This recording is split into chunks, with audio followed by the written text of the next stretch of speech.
여러분 안녕하세요. 반갑습니다. 자, 오늘 네프롤로지 22번째 시간이고요. 마지막 시간입니다. 자, 마지막 주제로 요로 감염, urinary tract infection, UTI를 다루고 마치도록 하겠습니다. 자, 순서대로 요로 감염이란 무엇인가? asymptomatic bacteriuria를 어떻게 치료할까? 그리고 acute cystitis와 acute pyelonephritis, 기타 요로 감염, 마지막으로 catheter associated UTI를 다루도록 하겠습니다. 첫 주제로 UTI란 대체 무엇인가? 여기부터 봅시다. 요로 감염이란 말 그대로 소변이 세균에 감염이 된 것인데 일반적으로는 깨끗하게 받은 중간요에 세균이 10의 5승 콜로니 포밍 유닛 이상 들어있으면은 세균에 감염이 되어 있다 이렇게 얘기를 하고 이거는 그래서 직접 받은 소변인 경우에는 그렇고요. 수프라푸빅 아스피레이션을 통해서 방광에서 직접 소변을 빼봐낸 것이다. 그러면은 기준이 확 내려가서 10의 2승 CFU 이상이면은 UTI다 이렇게 얘기를 하는데요. 사실 요거는 시험에 거의 나오지 않고 임상에서 할 일도 그렇게 많지 않기 때문에 10의 5승 요거를 기억해 두시면 좋을 것 같아요. 그렇지만 만약에 항생제 치료를 이미 했다든지 아니면은 체뇨 직전에 이미 소변을 봤다든지 그런 경우에는 증상이 있는 UTI라도 세균수가 좀 적게 나올 수가 있어요.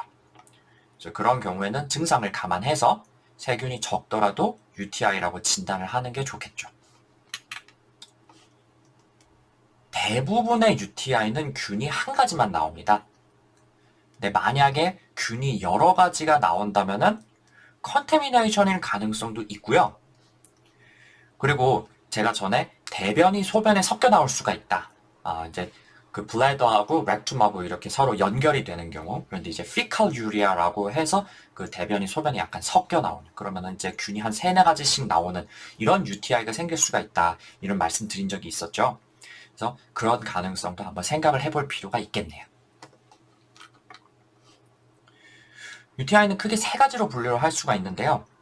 증상이 전혀 없지만 감염은 되어 있는 경우, 그런 경우는 asymptomatic bacteriuria라고 하고, 방광만 감염이 되어 있을 때는 acute cystitis라고 하고, 키드니까지 균이 올라오면은 acute pyelonephritis다 이렇게 얘기를 합니다. 조금 뒤에 자세히 설명을 드릴 텐데 크게 asymptomatic bacteriuria는 증상이 전혀 없다. 그다음에 acute cystitis는 방광 자극 증상이 주 증상이다.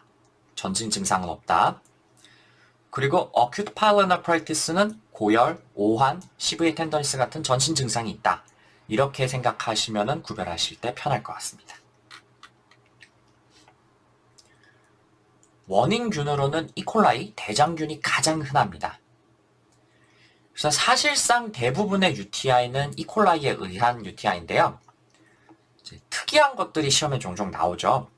그래서 그런 특이한 균들의 특징들을 좀 기억을 해두셔야겠습니다. 우선 프로테우스나 유레아 플레즈마, 클랩시엘라 이런 균은 잘 흔하게 감염되는 균은 아니지만 이런 균은 유레아이즈, 그러니까 요소를 분해하는 효소를 가지고 있어요. 그래서 이것 때문에 스트로바이트 스톤을 형성할 수 있다는 게 가장 큰 특징이다 말씀 한번 드렸었죠. 참고로 UTI를 진단하기 위해서 할 수 있는 검사로는 소변 나이트라이트 검사가 있는데요. 이 나이트라이트는 장내 세균과, 그러니까 즉 엔테로박테리아cea를 검사하기 위한 검사고요. 여기 해당하는 게 이콜라이, 클랩시엘라, 프로테우스 요 정도를 확인하기 위한 거다 이렇게 생각하시면 되겠습니다. 사실상 대부분 나이트라이트 포지티브인 UTI는 대부분 이콜라이고요. 클랩시엘라나 프로테우스는 그렇게 많지 않으니까. 만약에 나이트라이트가 없는데도 파유리아가 나오고 있다. 그렇다면은 이제 에이티피컬 파소전에 감염됐을 가능성도 생각을 해봐야 되겠고, 아니면은 뭐 TB 이런 것도 생각해 볼 수 있고, 아니면은 스테라일 파유리아일 수도 있겠고, 뭐 그런 것들을 생각을 해봐야 되겠네요. 자, 그 다음에 요 유레아이즈를 가지고 있는 요런 균들의 감염이 되면요, 이게 유레아를 분해해가지고 암모니아를 만들잖아요. 그래서 암모니아를 형성하기 때문에 얘는 좋지 않은 냄새, pungent smell 이런 걸 낼 수가 있겠고, 그다음에 암모니아는 알칼라인한 그런 물질이기 때문에 유린 pH가 상승하는 그런 효과가 또 있겠습니다.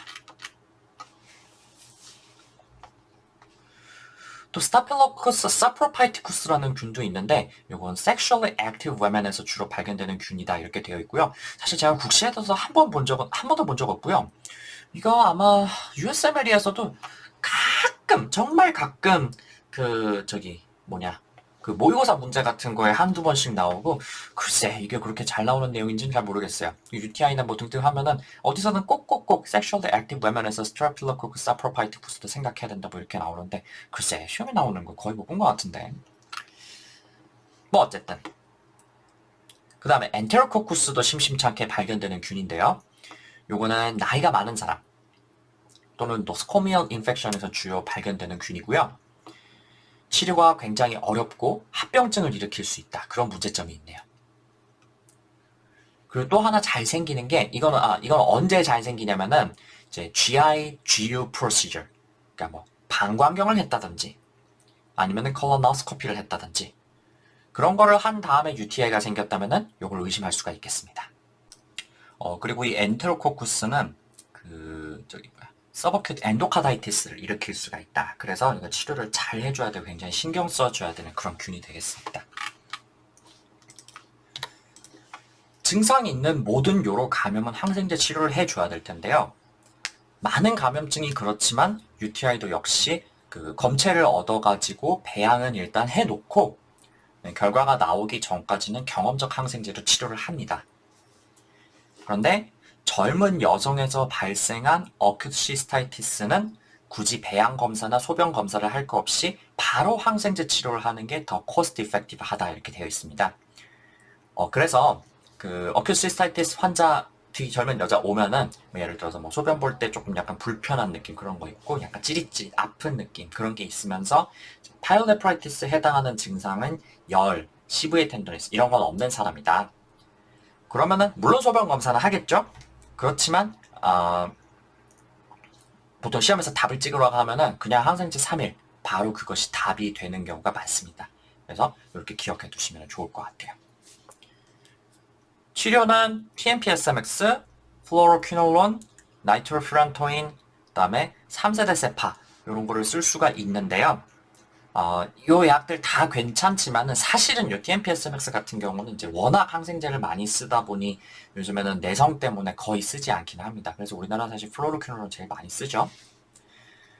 근데 이제 이건 어큐트 시스타이티스에는 요렇고 뭐 파일로네프라이티스도 동일하게 치료할 수 있어요. 그렇지만 2주 이상으로 조금 더 오래 써야 되겠고요. 그리고 이 나이트로퓨란토인은 시스타이티스만 쓸 수 있고 파일로네프라이티스는 쓸 수가 없습니다. 임산부에는 쓸 수 있는 약이 조금 다른데요. 이것도 시험에 잘 나오기 때문에 기억을 해두세요. 엠피실린, 셉트리악손, 나이트로퓨란토인 3가지. 제가 알기로는 해리슨에 딱 이렇게 3가지만 나와 있다고 하고요. 그 다음에 아목시실린도 사실 엠피실린은 이제 경구 제제로 그냥 바뀐 거기 때문에 저항성이 없다면은 아목시실린도 충분히 쓸 수가 있겠습니다. 그래서 이렇게 항생제 치료를 하고 증상과 세균료가 모두 없어졌으면은 완치가 되었다 이렇게 얘기를 할 수가 있겠습니다. 여기 밑에 보시면은 어큐 시스타이티스, complicated cystitis, 그다음에 파일로네프라이티스 치료를 자세히 적어놨는데 나중에 공부를 다 하시고 나서 암기는 이걸로 하시면 되겠습니다. 이렇게 치료를 해준 다음에 방사선 검사를 다시 해줘야 되는 경우가 있어요. 그래서 여성은 워낙 UTI가 잘 생기기 때문에 굳이 방사선 검사 할 필요 없는데 자꾸 재발한다. 그러면은 혹시 해부학적인 이상이 있지 않나 의심할 수 있으니까 영상 검사를 해볼 수가 있고요. 남자는 원래 잘 걸리지 않아요. 그래서 이제 이거 걸렸다는 것 자체가 뭔가 해부학적인 문제가 있을 수 있다는 거를 보여주는 내용이거든요. 그래서 처음 걸린 사람이라도 방사선 검사를 합니다. 근데 그것보다 더 중요한 거는 소아의 요로 감염인데요. Voiding Cystourethrogram 아니면은 DMSA 스캔 이런 거를 해가지고 방광, 요관, 역류가 있는지 그 다음에 신장에 손상은 없는지 이런 거를 확인을 할 수가 있는데 여기 적힌 거는 뭐 정확한 내용은 아니에요. 근데 제가 소아과 파트에 요거를 아주 자세하게 적어놨는데 USML은 이게 심심찮게 나오는 편이기 때문에 소아한테는 언제 그 라디올로직 스터디를 하느냐 그거는 좀 암기를 좀 하셔야겠습니다. 국시는 안 나옵니다. 참고로 남성에 비해서 여성의 UTI가 훨씬 잘 생기는데요. 요거는 여성의 유레스라가 많이 짧기 때문에 그 유레스라 옆의 균들이 블래더로 침투하기가 쉽기 때문입니다. 그래서 특히 최근에 항생제나 탐폰, 살정제 이런 걸 사용했다든지 아니면 성관계를 하는 등 이제 페리유레스럴 플로라 아니면 vaginal 플로라가 변화하는 일이 생길 수가 있거든요. 그래서 그런 경우에는 특히 UTI가 좀 더 잘 생길 수가 있겠습니다. 참고로 그 항문과 유레스라의 거리가 짧은 거는 여성의 UTI가 잘 생기는 원인 자체는 설명하기가 조금 어렵다 그래요. 자, 그러면은 이제 각각의 질환에 대해서 조금 더 자세하게 봅시다. 우선 무증상 세균요, asymptomatic bacteriuria. 요거는 소변 검사상 의미 있는 세균류가 확인되지만 증상은 전혀 없는 경우입니다. 주로 임산부나 노인학에서 자주 발견이 되고요. 소아는 방광역류가 있다든지 이러면은 요게 생길 수가 있어가지고 이런 경우에도 역시 영상 검사를 해볼 수가 있겠네요. 원칙적으로 asymptomatic bacteriuria는 치료할 필요가 없습니다. 특별한 치료가 없고요. 여기 보시면 이제 폴리 달고 있는 환자한테도 잘 생긴다 이렇게 되어 있는데 그런 환자에서도 치료를 해봤자 없어지지가 않고요. 오히려 내성균의 위험성만 증가한다 이렇게 되어 있습니다. 그래서 보통은 물을 많이 먹고 해가지고 그 박테리아 로드 자체를 최대한 낮춰주는 그런 치료를 오랫동안 하게 되고요. 이거 자체를 항생제 치료를 하지는 않는데 특별한 경우에는 치료를 해야 되는 경우가 있어요. 그래서 요거는 좀 외우실 필요가 있겠습니다. 가장 많이 나오는 거는 임신이에요. 보통의 건강한 사람들과 달리 임신한 사람에서는 이 asymptomatic 박테리아 유리아의 한 20-30%가 APN으로 진행을 하기 때문에 반드시 소변 배양 검사도 하고 그다음에 항생제 저항성에 맞춰가지고 치료도 해줘야겠습니다. 그리고 urologic intervention, 예를 들어서 방광경 검사를 받을 예정이거나 하는 사람에선 역시 치료를 해줘야겠고요. 면역이 현격이 떨어진 사람, 뉴트로페니아가 있다든지 또는 renal transplant를 이미 받은 사람, 이런 사람도 이미 치료를 해줘야겠네요. 마지막으로 역류장애가 원래 있는 사람, 이런 사람도 역시 현성 감염으로 발생할 가능성이 높기 때문에 치료를 해줘야 되겠습니다. 다음은 acute cystitis, 급성 방광염. 급성 방광염의 원인은 이콜라이가 가장 흔하고요. S. saprophyticus는 sexually active women에서 주로 발견이 됩니다. 임상 양상은 소변을 자주 보고 싶고 urinary frequency가 증가하고 urgency, 절박료가 있다. 화장실을 금방 가지 않으면 소변이 자꾸 새어 나온다는 거죠. 그 다음에 야간뇨가 있다. 그리고 소변 볼 때 가렵고 아프고 불편한 느낌이 있다. 이런 증상을 통틀어서 방광 자극 증상이다 이렇게 얘기를 합니다. 그래서 이런 사람 그 배 아래쪽을 이렇게 살짝 눌러보면은 스프라푸빅 텐더니스가 동반될 수가 있고요. 또 그 다음에 소변색이 약간 탁할 수가 있겠습니다. 그렇지만 발열 같은 전신 증상까지 생기는 경우는 거의 없습니다. 발열이라든지 flank pain, 시브리 텐더니스 이런 게 있다면은 시스타이티스보다는 acute pyelonephritis를 의심해야겠죠. 사실 이런 전형적인 증상만 가지고도 acute 시스타이티스를 충분히 진단할 수가 있습니다. 그래서 특히 젊은 여성에서는 이 배양 검사까지 할 필요는 없고요. 경험적 항생제를 바로 사용하는 것이 cost effective하다 이렇게 되어 있습니다. 그렇지만 남성이라면은 배양 검사를 하고 나중에 혹시 그 anatomical abnormality가 있는지 영상 검사도 할 필요가 있겠네요. 치료는 우리나라에서는 시프로플록사신 3일을 바로 주게 됩니다. 근데 이게 점점 내성도 늘어나고 그 다음에 또 노멀 플로라의 손상을 주는 경우가 많아서 요즘은 다른 약들도 많이 씁니다. 옛날에 많이 썼던 약으로는 이 TMPSMX가 있는데 이건 이제 사실 우리나라에서는 하도 그 내성이 많아가지고 잘 쓰지 않고요. 다른 약재로는 나이트로퓨란토인 오일. 요것도 많이 쓰는데 이건 이제 약을 또 오래 먹어야 되다 보니까 우리나라에서는 사실 이거 잘 안 쓰는 것 같고요. 요즘에 나온 약으로 이 포스포마이신, 모누롤산이라고 하는데요. 이거는 이제 가루 같은 걸로 되어 있는 건데 이 물에 섞어가지고 딱 한 번만 먹으면 되는 약입니다.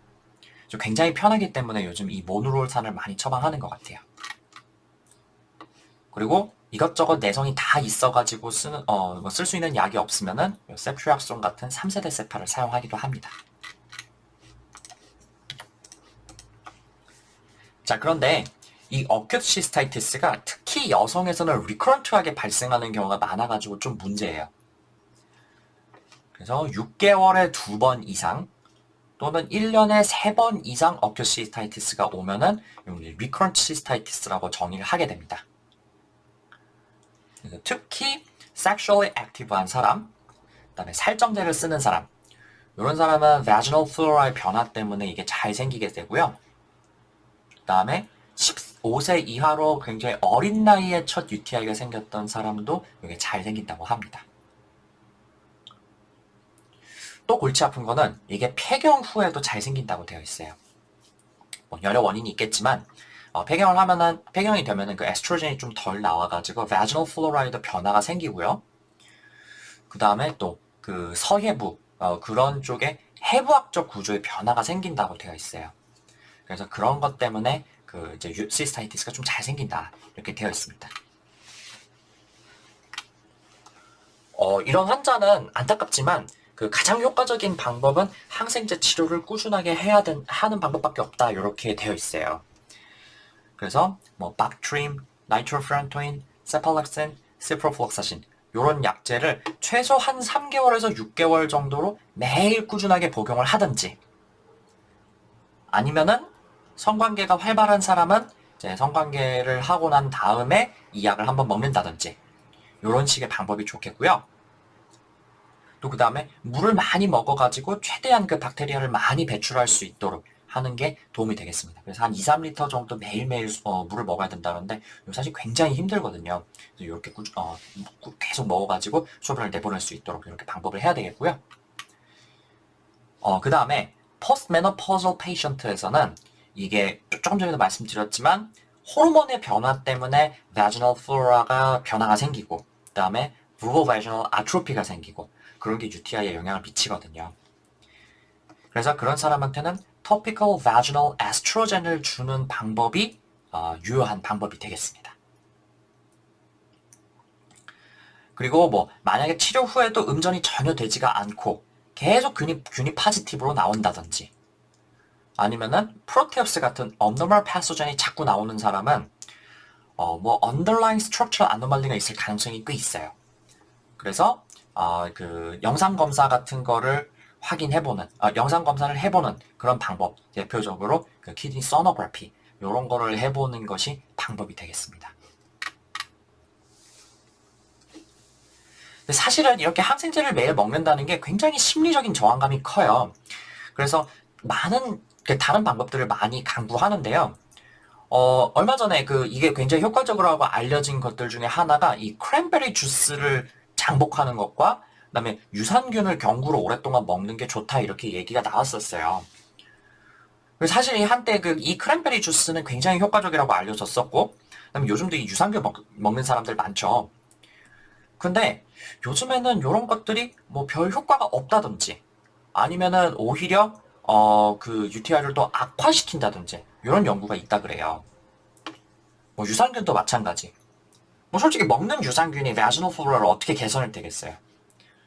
그래서 이제 굉장히 저렴한 방법이기 때문에 환자가 원하면은 이제 심리적인 안정감을 주기 위해서 이런 방법을 써볼 수가 있겠지만 이런 방법에 큰 기대를 해가지고는 조금 어렵겠습니다. 이제 그것보다는 최근에 우리나라에 도입된 약 중에 유로박솜이라는 약이 있다 그러는데요. 이거는 이콜라이에 대한 면역력을 증가시켜가지고 UTI가 잘 생기지 않도록 해주는 약입니다. 이제 이게 미국에서는 승인이 안 됐다 그래요. 그래서 요게 이제 USM이라든지 아니면 우리나라 국시에 나오지는 않는데 이게 유럽에서는 굉장히 인기가 많고 널리 쓰이고 있는 약이라 그래요. 이제 요런 거를 보면은 이제 미국과 이제 유럽의 그런 뭐 이제 의학의 그 견해 차이라든지 그런 게 좀 보이는 그런 부분이죠. 뭐 어쨌든 이게 시험에서는 나오지 않는데 개원가에서는 좀 쓴다 그러니까 요거 이름을 알아두시면은 도움이 조금 더 될 것 같습니다. 다음으로 acute pyelonephritis, 급성 신우신염 봅시다. 조금 전에 봤던 방광염 증상들의 고열, 오한, flank pain 이런 것들이 있으면은 pyelonephritis로 봐야겠고, 심하면은 nausea, vomiting 같은 그런 소화기 증상을 동반할 수도 있어요. 이제 전신 증상이 있다는 게 중요하고요. 여기 심하면은 sepsis까지 갈 수가 있는데 이렇게 UTI에서 sepsis로 넘어간 거를 urosepsis다 이렇게 얘기를 합니다. 당연히 이렇게 되면은 소변 배양 검사, 항생제 감수 검사 이런 거 해야겠고요. CBC에서는 leukocytosis with left shift, 그 다음에 ESR, CRP 상승 이런 걸 확인할 수가 있겠고, 소변 검사에서는 심한 파이루리아, 박테리유리아 이런 거를 확인을 할 수가 있겠네요. 또 영상 검사를 같이 할 수가 있는데 일반적으로 하는 거는 아니고요. 우선 소아에 acute pyelonephritis가 있으면은 키드니에 손상이 됐는지 확인을 해보기 위해서 이걸 해볼 수가 있겠고, 또 그 다음에 complicated pyelonephritis면은 역시 합병증을 확인하기 위해서 이 CT를 찍어볼 수가 있겠습니다. 이거요 반드시 입원할 필요는 없고 보통 외래에서 치료를 하는데요. 조금 뒤에 이제 언제 입원을 해야 되는지 그 말씀드릴게요. 그래서 보통 퀴놀론을 주는데 그래도 시스타이티스보다는 조금 더 길게 한 7일 정도 쓰면 되고요. 그렇지만 굉장히 증상이 심하면 입원을 해서 IV로 줘야겠죠. 그리고 이제 그럴 경우에는 시프로보다는 세프리악손이나 아니면 아미노글리코사이드 그리고 그런 거 가지고 조절이 안 될 정도면 요즘 내성이 하도 많아가지고 조슨이나 아니면은 카바페넴 이런 거를 써야 될 수도 있습니다. ESR 포지티브인 것도 있기 때문에. 임신한 사람이라면 퀴놀론 쓸 수가 없기 때문에 보통 3세대 세파를 많이 쓰게 되고요. ESR 포지티브인 acute pyelonephritis가 의심된다. 예를 들어서 과거에 ESR 포지티브인 인펙션의 히스토리가 있었다든지, 아니면 최근에 항생제 치료를 많이 했다든지 등등 항생제 저항성을 의심할 수 있을 만한 그런 소견이 있다면은 그때는 카바페넴 계통을 사용을 하는 게 좋겠습니다. 그러면 uncomplicated pyelonephritis 말고 complicated pyelonephritis에 대해서 조금 더 봅시다. 이거 중요하니까 좀 기억해 두세요. 치료를 했는데도 2에서 3일 내로 회복이 잘 되지 않는 pyelonephritis. 그 다음에 nephrolithiasis의 히스토리가 있는 pyelonephritis. 이건 그렇게 이제 obstruction이 의심된다는 얘기입니다. 그리고 gross hematuриa가 있다든지 아니면은 기타 urinary obstruction이나 아니면은 anatomical abnormality를 의심할 수 있을 만한 그런 finding이 있을 때, 그럴 때는 complicated pyelonephritis가 있는데요. 요거는 특히 당뇨 환자나 그런 당뇨 환자를 비롯한 면역 저하 환자, 그리고 스톤의 히스토리가 있는 사람, 그 다음에 해부학적인 이상이 있어가지고 소변의 흐름에 문제가 있는 사람, 요런 사람들이 complicated pyelonephritis로 가기가 쉽게 됩니다. 그래서 이런 환자는 반드시 입원을 해서 IV 안티바이오틱스를 사용을 해야겠고요. 그 다음에 유린 컬처를 꼭 해가지고 그 감수성을 확인을 하고 그 다음에 그에 맞는 항생제를 써주는 그런 치료가 필요하겠고요. 그 다음에 CT나 아니면은 US를 찍는 등 영상 검사를 해야 됩니다. 여러분, 원래 pyelonephritis를 확진할 때 영상 검사는 필요 없어요. 근데 이 complicated pyelonephritis가 됐으면요, abscess라든지 nephrolithiasis라든지 아니면 anatomical abnormality 이런 것들이 있을 수가 있기 때문에 그걸 확인하기 위해서 영상 검사를 꼭 해야 된다. 요거를 기억해 두셨으면 좋겠어요. 호전이 되지 않는다면 그때는 영상 검사를 해야 된다. 자, 그러면 큰 것들은 다 끝났고요. 이제 나머지들 봅시다. 기타 요로 감염에서 볼 것은 첫 번째 renal tuberculosis입니다. 보통 폐결핵에서 헤마톨로직 스프레드가 되는 거죠. 이러면은 소변 검사에서는 계속 파이유리아가 나오는데 소변 세균 배양 검사 이런 걸 하더라도 원인균이 발견이 되질 않습니다. 이런 거를 스테라일 파유리아라고 하는데 이런 스테라일 파유리아의 원인 중 하나로 리널 튜버클로시스가 있다 이렇게 보시면 되겠습니다. 당연히 일반적인 항생제는 써도 해결이 잘 안 되겠죠.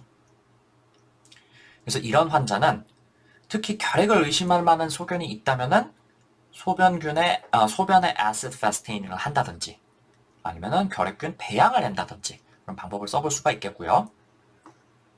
그다음에 영상 검사를 통해서 키드니가 손상된 증거 이런 거를 확인하는 것이 도움이 되겠습니다.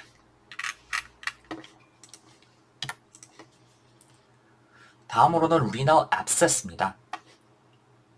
이건 보통은 acute pyelonephritis가 잘 치료되지 않아가지고 키드니에 abscess가 생기는 건데 드물게는 sepsis나 아니면은 엔도카다이티스의 합병증으로 이제 균이 혈액을 퍼지다 보니까 그게 키드니의 또아리를 틀면은 그게 abscess로 발전하는 거죠.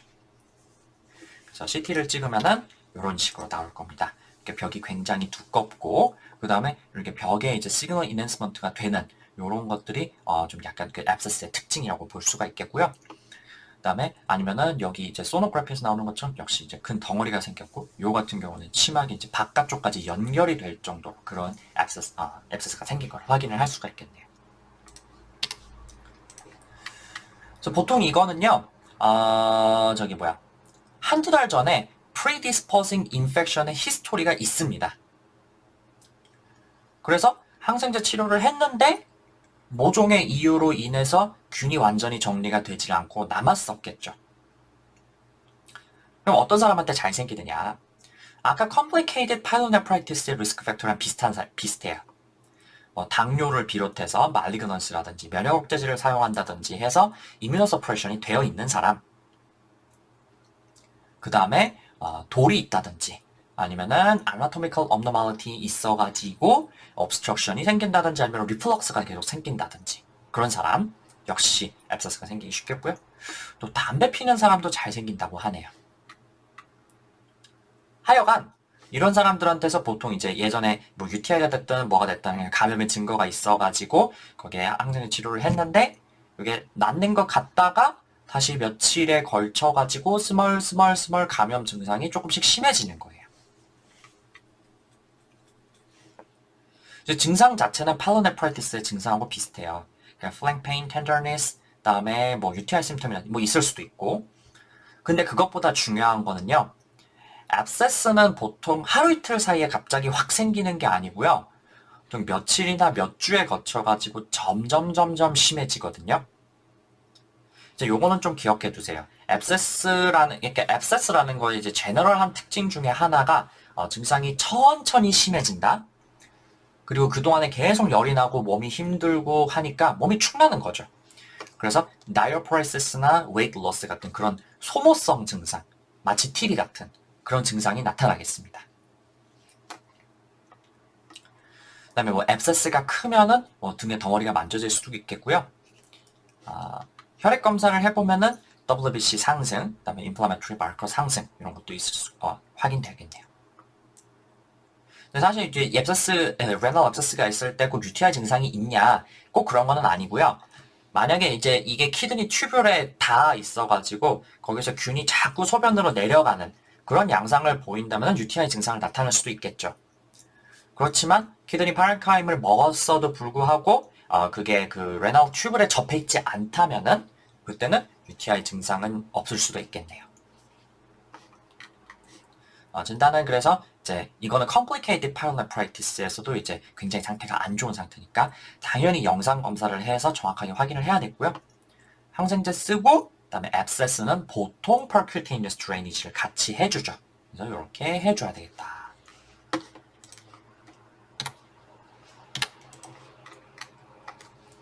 마지막으로 catheter associated UTI 봅시다. 요즘 워낙 요양병원이나 요양원 이런 데서 와상 상태인 환자들이 많다 보니까 이 catheter associated UTI가 굉장히 중요한 이슈입니다. 뭐 폴리를 띄고 있으면 사실 이게 외부와 몸 안쪽이 통하는 통로를 만들어 놓은 거랑 마찬가지잖아요. 그걸 통해서 균이 퍼지기가 쉽겠죠. 그래서 폴리의 바깥면을 타고 유리너리 트랙을 타고 올라가서 균이 올라갈 수도 있고, 또는 이제 그 유리너리 컬렉션 백을 제때 안 비워준다든지, 아니면 관리가 제대로 안 된다든지, 그러면은 그 안쪽 면을 타고 균이 위쪽으로 올라갈 수도 있겠네요. 그래서 이렇게 UTI, catheter associated UTI가 생기면요, 사실은 폴리를 빼고요. 근데 이제 폴리를 빼면 소변을 잘 관리가 안 되는 사람들이 이제 뭐라고 해야 될까? 이제 자기가 소변을 혼자 볼 수가 없기 때문에 카테를 계속 써놓는 거잖아요. 이제 수분을 그래서 너무 과하게 주지 않도록 조절을 하면서 한 4에서 6시간마다 clean urinary catheter, 넬라톤이라고 하죠. 그거를 집어넣고 소변을 빼줘야 됩니다. 어느 정도 펑션이 가능한 환자, 아니면은 그 간병인이 이걸 충분히 해줄 수 있는 사람, 이런 사람은 이걸 해줄 수가 있어요. 그런데 환자나 케어기버가 이거를 전혀 시행할 수 없는 사람이라면 어쩔 수 없이 인도얼링 카테드를 쓸 수밖에 없겠네요. 하지만 이거를 하고 있으면 이제 UTI는 계속 잘 생길 수밖에 없고, 그 외에도 이제 스트릭션 아니면 블라더 스파즘의 리스크가 올라가는 게 사실입니다. 그래서 이 인도얼링 카테드 너무 관리가 안 되고 계속 UTI가 생긴다? 그러면은 결국은 suprapubic tube placement를 해줄 수밖에 없다, 이렇게 되어 있습니다. 자, 그럼 이렇게 UTI를 끝으로 네프롤로지 마쳤습니다. 이게 좀 길어질 거라고 생각은 했는데 생각보다 훨씬 좀 길어진 것 같아요. 초반부가 좀 많이 늘어지다 보니까 더 그랬던 것 같고요. 제가 국시 공부할 때 보면은 주변에 참 내과 다 하기 너무 힘든데 뭘 버려야 될까, 이런 얘기를 하는 사람들이 좀 있어요. 그 중에서 네프로가 참 잘 오르내리죠. 근데 공부해보시면 알겠지만 네프로가 내용이 정말 많고 복잡하고 어렵고 그렇기는 한데, 그럴 수밖에 없는 게 이거를 빼놓고 뭔가 내과적인 케어를 얘기하기가 되게 어려워요. 자주 쓰는 약들이랑 연관이 많고요. 그 다음에 크리티컬 케어를 할 때도 굉장히 중요하고요. 그래서 제가 이 강의를 만들면서는 정말 취지가 지금 아니면은 이걸 언제 공부를 한번 해보겠냐 해가지고 유독 다른 과목보다도 조금 더 자세하게 콕콕 찝어서 얘기를 했던 것 같아요. 반복도 많았고요. 근데 이렇게 내용이 많고 어렵긴 하지만은 국시나 USMLE에서 네프로가 막 그렇게 어렵게 나오는 과목은 아닙니다. 왜냐면은 이제 다른 과목들이랑 내용들이랑 연관이 많이 돼가지고 여기저기서 공부할 때 계속 나오거든요. 그래서 정말 각 잡고 한번 집중해서 리뷰를 한 다음에 다른 과목 공부할 때 네프로 내용이 나오면은 또 한번 다시 보시고 이렇게 하시다 보면은 언젠간 이 내용을 내 걸로 만들 수가 있을 겁니다. 그러니까 절대 포기하지 마시고 네프로 꼼꼼히 공부해서 좋은 의사가 되셨으면 좋겠습니다. 그럼 이렇게 마치고 다시 감염내과로 돌아가겠습니다. 네프롤로지 공부하느라 정말 수고 많으셨습니다. 다음 과목에서 뵙겠습니다. 감사합니다.